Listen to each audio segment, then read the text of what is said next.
So hopefully over the last few episodes, you've noticed the sound quality of the podcast has gotten much better. Today, I'm going to dive into how that came to be. It was very interesting that the sound quality of an NFT show was being improved directly by tapping into the resources within an NFT community. So today we're going to dive into that, how you can leverage your NFT communities to help you do exactly whatever it is that you are trying to do. And you'd be surprised to know what is directly at your fingertips. Hello, I'm Taj, digitally known as Tropic Vibes, the host of Nifty Business, where we highlight NFTs and explore Web 3.0 as we move from pure speculation to creating real-world value.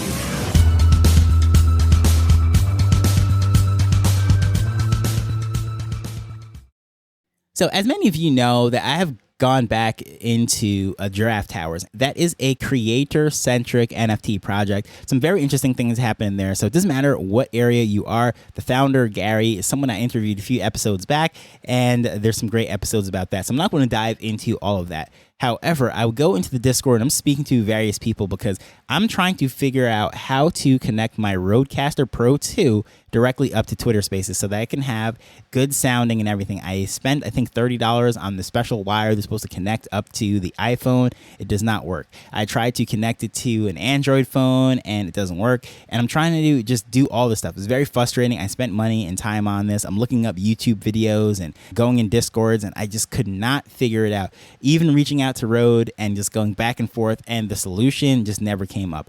Long story short, I decided to go into Giraffe Towers and I said, you know what, is anyone out there using a Rodecaster 2 Pro? And I want to know, how do you connect to Twitter Spaces, because I can't figure out how to do this.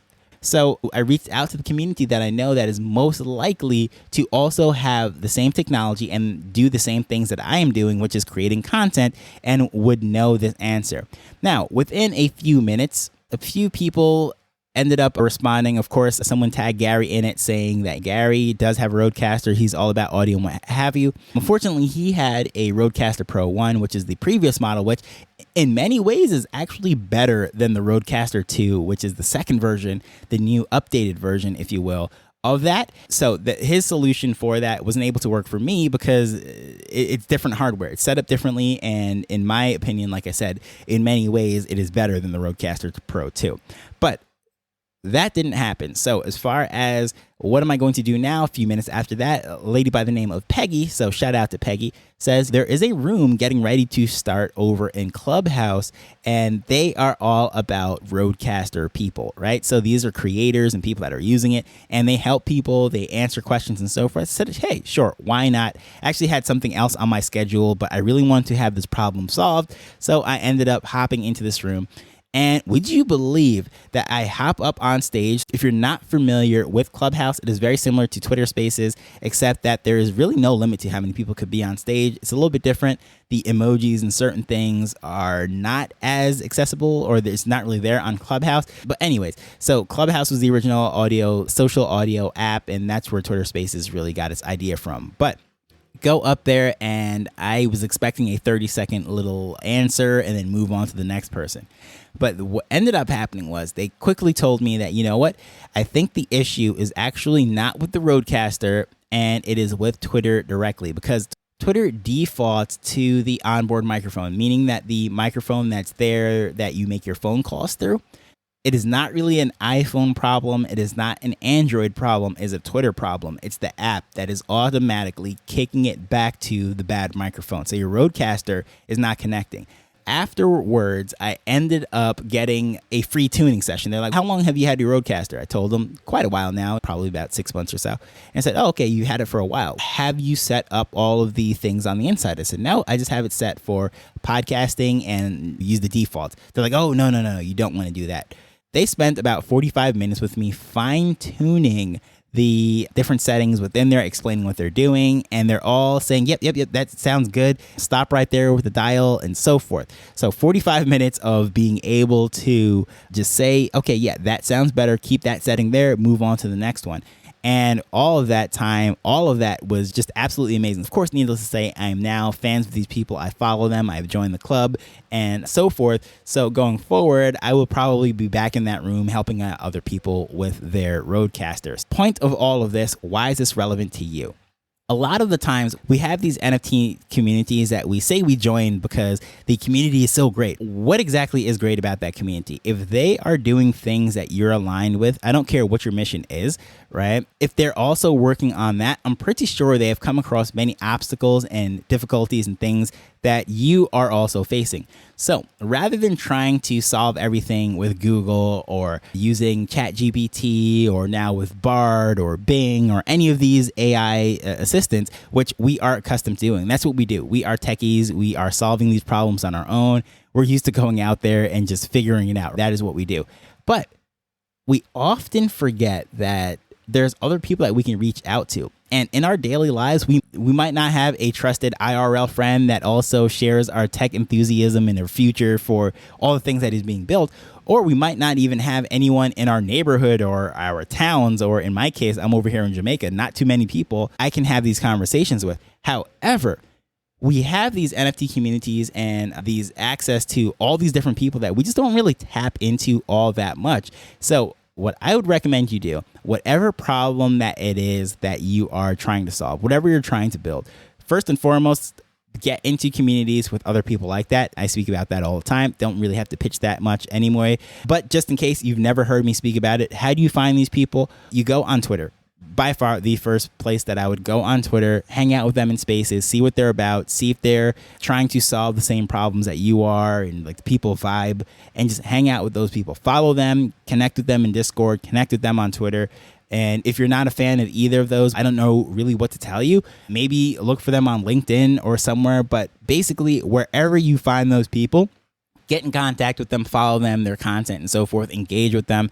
And then at some point, if either A, you are helping them out and using your expertise and things that you know to help them advance whatever cause there is. But when it comes to you having a question, just simply ask them. You would be so surprised to know that something that you probably spent 3, 4, 5 hours on trying to solve, someone already did that. They could tell you an answer in 30 seconds. And you can move on to the very next problem on your list. So I think there's an underutilized thing. We love to talk about community, but how often do we actually reach out to the community, tap into the power of the community, and leverage our knowledge together? Because why spend 4 or 5 hours trying to solve a problem that someone has already solved, right? If you were tapped into that community, you would be able to leverage their expertise. So that is what I would recommend that you try to do, regardless of what you're trying to build or try to solve. It could be something as simple as I have an issue with my iPhone, right? A lot of people in various communities are going to have iPhones as well. So I don't know, just tap into them, see what they're trying to do. And it's especially when you have something very specific to the mission at which that community is geared towards. So let's just say they are trying to save the whales or something of that nature, and you're trying to set up a 501c3 nonprofit organization within your community. Wouldn't it be so much easier to speak to someone that has already done that? Say, okay, I see that you guys already have set up one for the kangaroos. You have set one up for the sharks. So I'm trying to set one up for the whales. What do you recommend I do? Oh, I could speak to that lawyer because that's what they specialize in, nonprofits for saving animals. Okay, great. Oh, I can get this service over here done for free. Oh, this graphic designer, this is all they do, nonprofit websites. Okay, cool. I can talk to that person. And before you know it, half of the problems that you thought were just so unsurmountable, these like amazing problems that you thought you'd probably have to take months to try to figure out, within a few conversations, they're all knocked out. Why? Because those people that went before you already solved those problems. And again, I think there's an unutilized thing, and just people are not really doing that, and guilty as charged. For a lot of the times I had my giraffes, I was sitting on them, and I just was not tapping into that community. Why? Because I was too busy chasing all sorts of rabbits and other shiny things in other communities and trying to cover this stuff and make some great content and pull out the latest and greatest and find this. And it was just crazy.